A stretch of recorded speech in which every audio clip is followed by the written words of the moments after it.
Hey everybody, it's Lon.TV, and we've got a fun one today. We're going to be unboxing and setting up this NESPi 4 case from RetroFlag.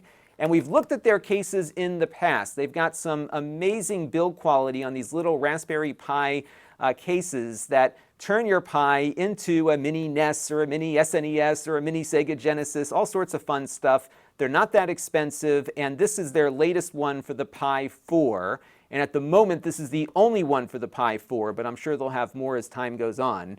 And it's a mini NES design, but it's got a cartridge as well. And you can put a solid-state drive inside the cartridge for additional storage. A lot of fun, very functional. And we're going to unbox this and get our Raspberry Pi installed into it here in this video. And I do want to let you know, in the interest of full disclosure, that this came in free of charge from RetroFlag. However, they are not paying for this review, nor are they reviewing or approving it before it gets uploaded. So let's get this thing out of the box and get the Raspberry Pi in the case. All right, so let's take it out of the box and see what we got here. And this is the NES portion of it. And one of the things that I love about this company, the RetroFlag people, is that the build quality on these is excellent. It feels almost as good as what you would get from Nintendo most of the time. It's got a very nice, high-quality plastic. It doesn't feel cheap. It feels well built. This is the little cartridge here. So it's not obviously the same size as a real NES, but it fits inside of it here. And we'll have to take this apart and put our hard drive in a little bit. And right now it's not screwed together, so we will be doing that when we're done with everything.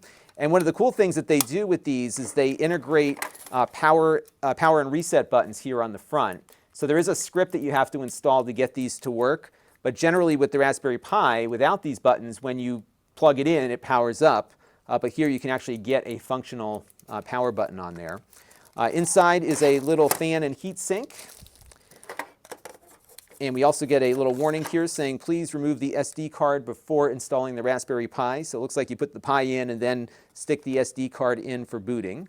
So we have a connector cable here for the USB ports on the front. Now this connector here is for the network because the Raspberry Pi has a bunch of built-in connectors, but if you want to route things differently here for this case, you've got to find ways to do that. So this little extender cable is for the Ethernet, and that will map out to the port here on the back physically.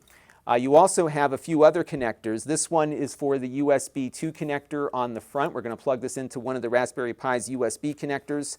We're going to plug another one of these, a USB 3 connector, into the Pi as well, because this port will map out to this cable. And then there's another USB connector on this portion of the case because this is where the SATA interface for the solid-state drive that we're going to install will interface with the Raspberry Pi. And the latest version of the Pi 4 firmware should allow for booting off of that SSD as well, so that's something to look forward to. And then we have another connector here for the GPIO pins on the Raspberry Pi, and this is going to deliver power along with getting these buttons to work here on the front. And we're going to be having to, again, install some scripts to get all that to work. Also in the box is an HDMI adapter here because the Raspberry Pi 4 has one of those micro HDMI connectors. This will give you the full-size HDMI. That was a nice little surprise to see in the box. And I'm trying to figure out where we're going to put that part. We'll get to that in a little bit, I'm sure.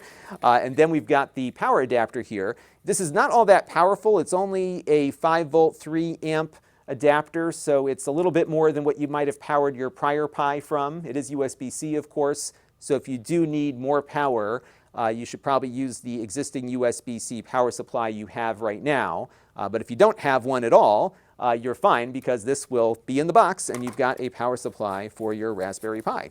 And then here we have some instructions for getting everything installed, including the safe shutdown script that will work with those buttons. So we're going to start the installation process now and get our Pi in the case, and then we'll install RetroPie and see what we can do with that. All right, so we're ready to go ahead and install the Raspberry Pi into the case. You do need the Raspberry Pi 4 because this case is designed specifically for the Pi 4. It will not work with other versions of the Raspberry Pi.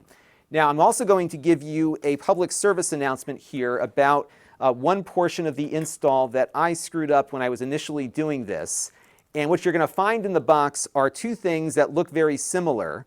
These little Raspberry Pi gold little connectors. And I initially thought that these were heat sinks to attach to the fan, but they're really just decorative. There's actually two squares you're going to find in the box that are what you're supposed to put on top of these chips. And initially, when we were live streaming this, we put the gold things on top of the chips. But thankfully, someone watching pointed out that I was doing it incorrectly, and I want to thank Jason Watts for that tip because we really were going down the wrong path here. So it's not the end of the world, but you really want to make sure you put these thermal pads on the chips here versus the little gold pieces here that look the same as far as the instructions are concerned. Because what you're going to see on number one here, step one, is to take out these little squares and remove the stickers and put them on the chips. And again, these things look, at least in the instructions, exactly like these. So just be aware of that. And what we're going to do now is get the thermal pads stuck on those chips. And what this does is it helps transfer heat from the chips to the fan attachment. So we're going to put one on here, and we're going to put the other one on the other chip. And that'll keep our Pi nice and cool as it's doing its thing. So we're going to attach that one to here. And probably get a little bit better aligned there. There we go. All right, now the next step is to get the Pi installed inside of the case. And this part is a little tricky because the cables are really stiff and hard to work with, but the instruction manual here does give you some good guidance here as for how everything needs to go. So you're going to have two USB connectors. One is the USB 2.0 connector here. They call this USB 1. And what's going to happen here is that this one is going to go around the circuit board and connect to the top connector over here. The other one is going to run under the circuit board, this blue one, and it's going to connect to the lower one here on the USB 3 connectors. The blue ones are the USB 3 connectors. These are the faster ones. So this one connects to that one, and I'll give you a different angle of that so you can see. So the USB 2 goes here, USB 3 goes there, and then your network cable will slide into the Ethernet jack here, and you're good to go. Now, you do need to make sure when you do this that the Ethernet cable here, I'll give you an overhead view, is secure on this side. This cable pops out real easy, and I found that happening a few times as we were going here. So just make sure all the cables are snug and attached. And then once you get it all aligned, it'll just kind of snap right into place, and you're good to go. And you'll see now that all of the cables here or the ports are aligned. So we have our two HDMI outputs, we got the audio output, we got the power, and then the LAN extender here is ready to go as well. So we got the Pi in place. All right, the next step is to get the GPIO connector in place. And what you got on the main board is a connector with a little label on it. And what you want to make sure is that the solid red cable is pointing to the outside, and that's why they've got this helpful label here. This is one thing you got to be really careful with, and you don't want to get this one backwards.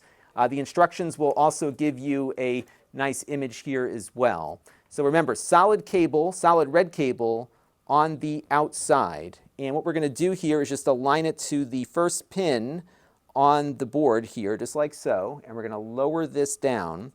And this is going to provide power to the board. And in addition to that, it's also going to allow us to use the buttons here on the front. So that part is done. And now what we need to do is connect up the fan assembly to this. And there's a bunch of screws that come in the box here. So the ones that you're going to want initially are the two black screws here. And we've got our heat pads down on the chips. And we're just going to lower the fan here over the assembly. And you only have to put in two of these screws initially, the two black ones, because the rest of this will come together when you put the case together for the final assembly point. So I'm just going to get these screws aligned here, and we're going to screw these in. And we're going to use the screwdriver that came with our kit here to get these things in there. So we're just going to screw this part down. Make sure our GPIO connector is nice and snug there. All right, so that part is ready. Now there is a power cable here for the fan assembly, and that will connect up to a power connector here on the board. And you're going to see that connector right here. And this can only go in one way, so you can't screw this part up. So just have the red cable kind of point out to the left here. And we're just going to insert that in there. It is tiny, but it goes in pretty easy. And now that is in there and ready to go. So it looks like most of what we have to do from an assembly standpoint, at least inside the device here, is done.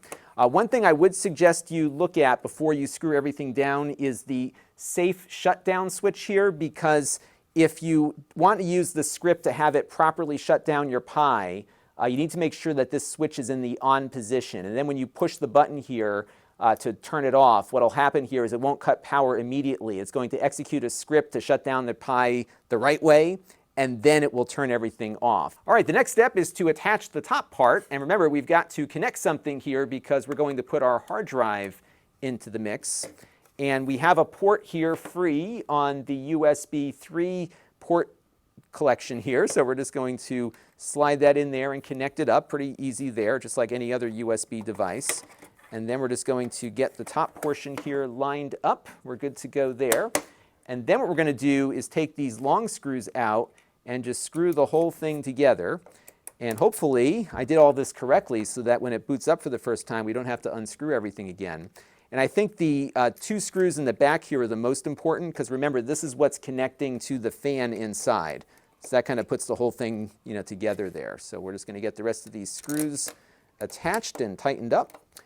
And then we can get the hard drive installed into the cartridge, and we'll download RetroPie, and then we'll go and get this thing booted up and make it into our new RetroPie device. And by the way, you might be wondering what this little door here is on the bottom. Now, of course, on the original NES, that was the expansion port. Here, it's a little storage area, so you can put your SD cards in here and just carry them around with you. So if you're booting multiple versions of Raspberry Pi operating systems, you can just keep your SD cards in there and they'll be nice and secure. This snaps into place. And again, the build quality on this thing is excellent. All right, so we've got the hard drive slot here looking for a hard drive. And what we're going to do now is get the cartridge assembled. Now, this is the bottom portion of the cartridge. I've got this hard drive here that we're going to pop in. And what I'm going to do is just align it. And there are 2 different screw sizes on this one. There's 2 short screws and 2 longer ones. And so what I'm going to do first is get the hard drive secured to the bottom of the case here with the longer screws. So we're just going to, or the shorter screws, excuse me, put those 2 shorter screws in there. And these will basically attach the bottom of the cartridge to the hard drive. So there's only 2 screws going into your hard drive. Get those in there. And by the way, this is going to fit a 2.5-inch drive, not something that's got a little bit more height to it. And then we're going to put the top of it down over it. If we can get that to align here.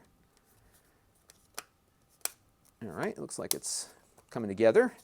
And then we've got these 2 slightly longer screws that we're going to now attach in there and get the rest of the cartridge assembled. All right, our cartridge is assembled. It feels nice and solid here. You can see on the bottom the SATA connector there. And if you're curious what the size of this is versus a regular NES cartridge, here you go. So as you can see, it's definitely a lot smaller, but it looks the same. It's really cool. So what we're going to do now is just pop this into our case here like so, and it just goes in like that. I'm not sure if they're selling additional cartridges. I'm hoping they will, because maybe you'll want to load up a bunch of games on different solid-state drives and have them pop in there. And again, they just do some really fun stuff like this, and it's nice to see a lot of value packed into something, and this is not a bad deal. You get a little SATA to USB connector along with all the other stuff that we saw in the unboxing. So it looks like we are all put together now. What I'm going to do next is get RetroPie installed on this Raspberry Pi. If you want, you can watch my live stream of this and see the entire installation process. In this video, we're focused on the case and getting it going. But if you're curious as to how to install RetroPie, check out the live stream, which will be linked down below in the video description. All right, so we got RetroPie now flashed to the SD card. And what you need to do is just have the pins go up here and pop it into the Raspberry Pi for booting. And we're good to go there. So the next step here is I'm going to attach display, video, and network to this.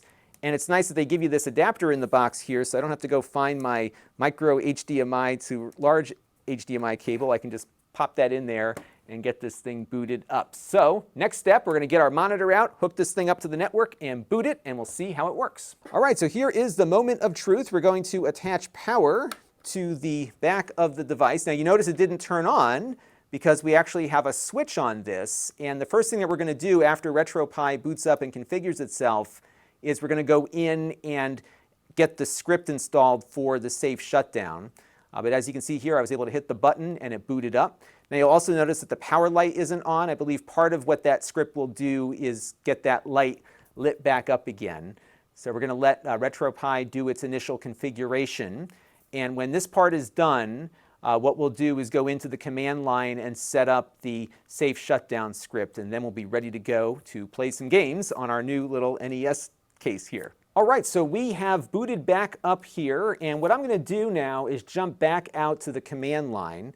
We're going to hit the start button on the controller, and we're going to go down to quit. And this is going to bring us to an option to quit emulation station, and that's going to drop us out to a command line because we actually have to go in and type in a little download request so that we can get this script to work. And what you need to do is go over to a website that you'll find in the instructions, and they'll have the command that you need to type in.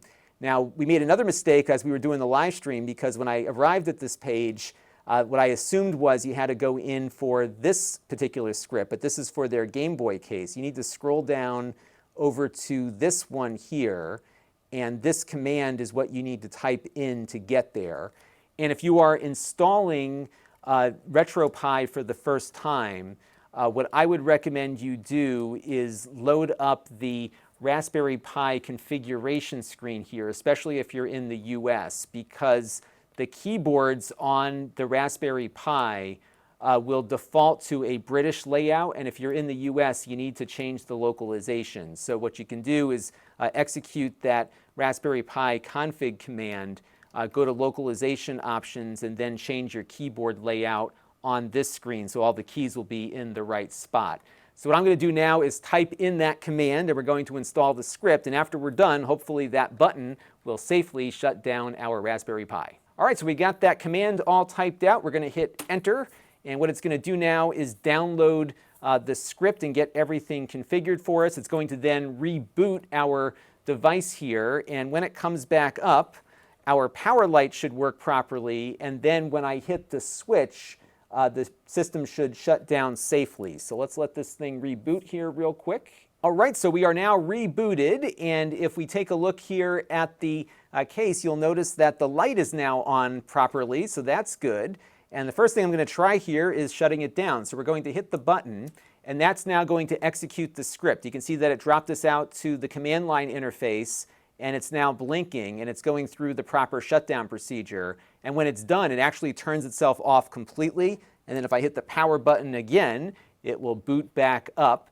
When it does come back up, I do want to see what happens with the reset button. So let's pop back in when it's done rebooting. All right, so let's hit the reset button now and see what happens. We're going to hit the reset, and it'll do something similar to what we saw before, but instead of cutting power out completely, it's going to just cycle and reboot. So hopefully it will not completely shut down. Yeah, I can still hear the fan going, and it should start booting back up here. There it goes. So it looks like we have the script properly installed, and our buttons are working correctly. All right, the last thing we need to check out is whether or not the hard drive is getting recognized properly by the Raspberry Pi. That is, of course, the hard drive that is on the little cartridge here. And to verify its existence, I'm going to hit the start button here on the controller and jump back into the command line, which is probably the easiest way to find this. And I'll give you a more zoomed in look here. I'm just going to go into the media directory, and in here what you'll see are all of the drives that are attached to it. And I'm just going to go into USB. And this hard drive currently is formatted for NTFS. I was using this with my gaming laptop, and I had some Steam games installed. And as you can see, the Steam folder is in here. I can navigate around and see what's on it. And it looks like everything has been properly recognized. So this is, at its heart, just a SATA to USB connector. Let me just shut it down here real quick. So what's cool about that is that you could pop the drive out of the system, put files on it, and then put it back in and reboot. It's not that hard to do. It comes out super easy here. It's just got to get a little grip on it, and it comes out. And then, as you'll see here, I'll give you the overhead view. You've got those SATA connectors exposed here, so you could get a low-cost USB to SATA adapter, plug that into the top here, hook it up to your PC, copy the files over, go through whatever configuration steps you need to do to point RetroPie or whatever you're using at it. And then you can just pop it back into your system here and reboot it. Now there will be some fan noise associated with this because the fan is not a variable one. It's going to run at the same rate whether you're at idle or under load. In the chat room, as we've been recording this video, Roman says that the games you're playing likely will be louder than the fan in most cases, and that's definitely the case. But if you were planning to use this as maybe a PC case for your Pi 4, just know you'll hear the fan running when it's on all the time. But not a big deal, I think, and overall, a really nice case from RetroFlag, who really puts out just the awesomest little Pi 4 accessories. They had that awesome Game Boy thing we looked at a little while ago. They've got a bunch of neat cases for the Pi 3. This is their first Pi 4 case. I just love what they've done here. It's got great build quality. I love the very neat little cartridge concept here that is really a simple execution, just SATA to USB, but they really found a neat way to make use of some extra space in the case here with something very usable. And it's possible on the Pi 4 now to actually boot off of this too. So you could make this your boot drive. When you want to copy some more files to it, you just pull it out, pop it into your PC, and then come back and stick it back in like the good old days and boot it back up. The script works great on the buttons here, and all in, just a really nice high-value product. And if you are in the market for a case for your RetroPie install, this one is probably the one I would get with the Pi 4. That's going to do it for now. Until next time, this is Lon.TV. Thanks for watching. This channel is brought to you by the Lon.TV supporters, including gold-level supporters Tom Albrecht, Chris Allegretta, Mike Patterson, and Bill Pomerantz. If you want to help the channel, you can by contributing as little as $1 a month.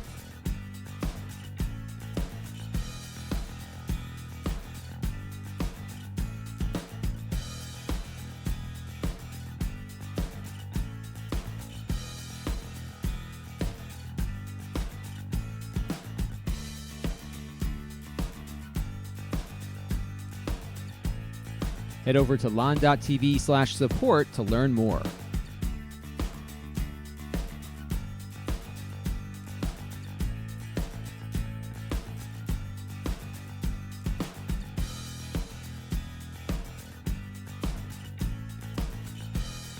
And don't forget to subscribe. Visit lon.tv/s.